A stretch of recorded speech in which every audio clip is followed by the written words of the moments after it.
guys, thank you so much for joining me. This is Rasati on the mic, and you are on the Night Owl podcast. I'm so excited to have you on here, and I'm really appreciating the fact that you bear with me as I list out some of my insecurities, talk you through some of my thought patterns and theories, and then, of course, give you what I think have been practical implementations in my own life and whether they work or whether they don't, so that you have another perspective to consider as you are going about blazing your own trail in this lifetime. So, today I kind of wanted to talk about the fact that there has been a difficulty in my own life that I've always struggled with, that I'm finally kind of describing out loud. And I think the first part to any problem-solving technique is to define the problem, and then, of course, set about to how to either prevent the problem from happening or to rectify it so it no longer happens ever again.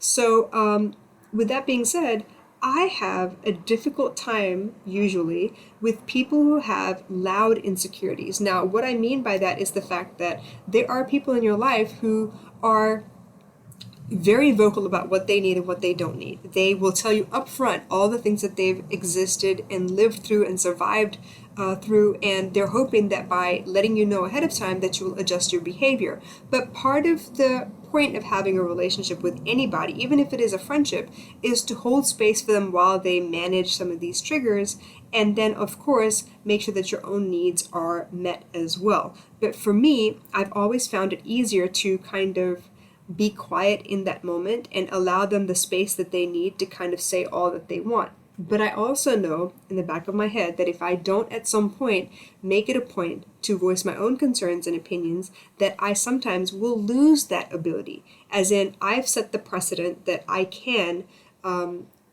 refrain from speaking up. I can adjust to less of what I'm used to. I am able to give you space and your needs importance enough for you to work through them, and so I don't really feel the need to take up as much space, if you will. So I'm not saying that people, should be loud or quiet. I'm not saying that, there is a certain limit to what you can and can't do. I'm just saying that in my own experience, I've had trouble with this sort of thing. So the more that I go in a relationship, the more time that I spend in a relationship where I haven't actually spoken up, I feel like when I do finally make the choice to speak up and say something, because maybe it's reached a limit that I can no longer tolerate, I often find myself butting heads because the person in question is suddenly asking me, well, why didn't you tell me this before? Or why is this such a problem for you? You've always managed before. Why is it a problem all of a sudden? So it's been a difficulty for me. And as I'm trying to navigate it, I felt the need to kind of voice this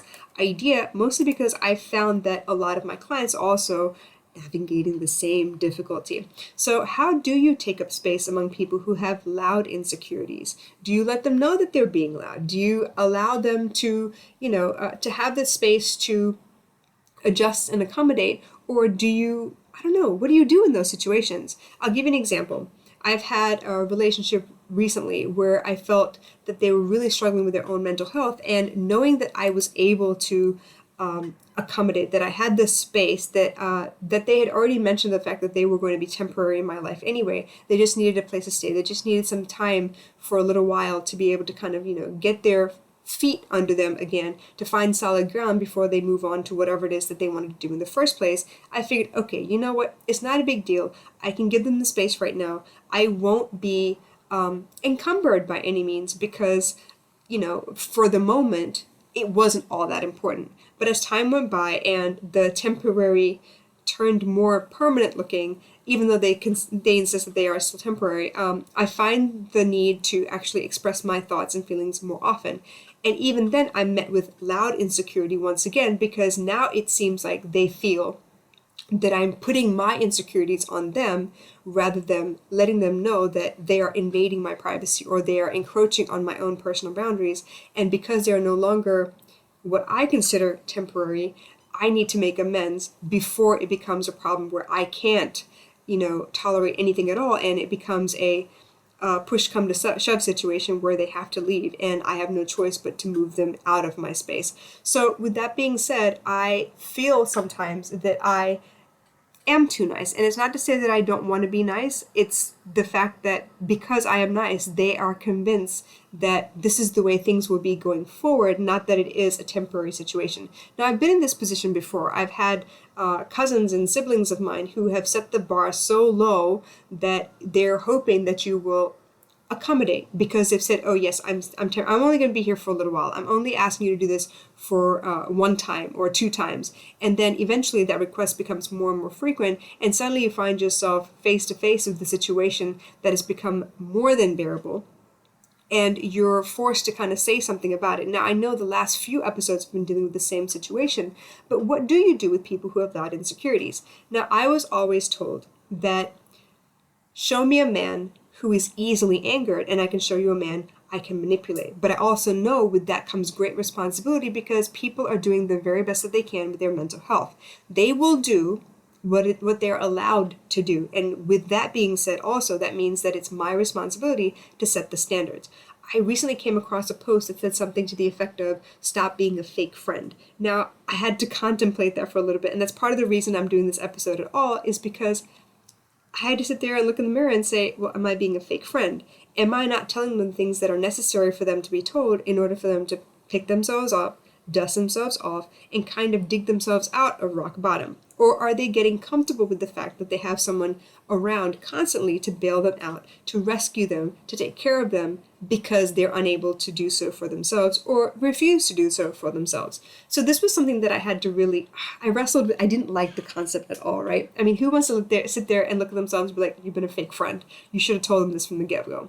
But I also know, based on my interactions with this person, what they're capable of handling and what they've shown me they're not capable of handling. Like I said, a person who is easily angered shows me exactly what their limitations are, how much they can tolerate and how much they're not willing to tolerate or aren't able to tolerate.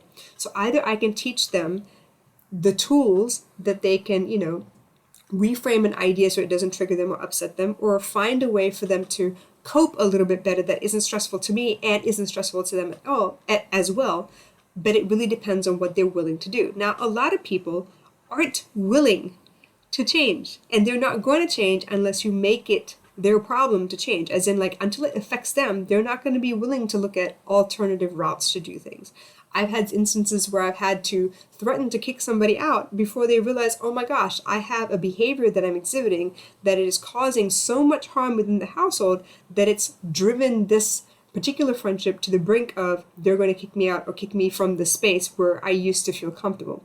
So unfortunately, people do not change unless there is no other choice. And that's part of the reason you see those quotes all the time that says, a letter from the universe, I'm sorry, but if I hadn't made you uncomfortable, you never would have moved. So with that being said, am I a bad friend for holding space for these people? Is there a time limit to how long you should hold space for people? Should you call them out on their bullshit, or should you be gentle about how you let them know that what they're doing is really seriously affecting you? How do you go about doing that? And honestly, there is no right or wrong answer. There is no specific guideline or a process to actually follow. You kind of got to feel it out with each person. Everybody has their own pain threshold. Everybody has, the limit of what they can take and what they can't. And for the most part, unless you make it their problem, they're not going to see a need to actually change anything. Unless you let them know how important it is to you, they're not going to feel the need to adjust anything because they have what they want. They were loud about it to begin with. So I'm looking forward to finding out what you think about that concept of being a fake friend, and whether or not it's easy, or what your process is when it comes to taking up space among people who have loud insecurities. And so until the next episode, you guys, I'll catch you later.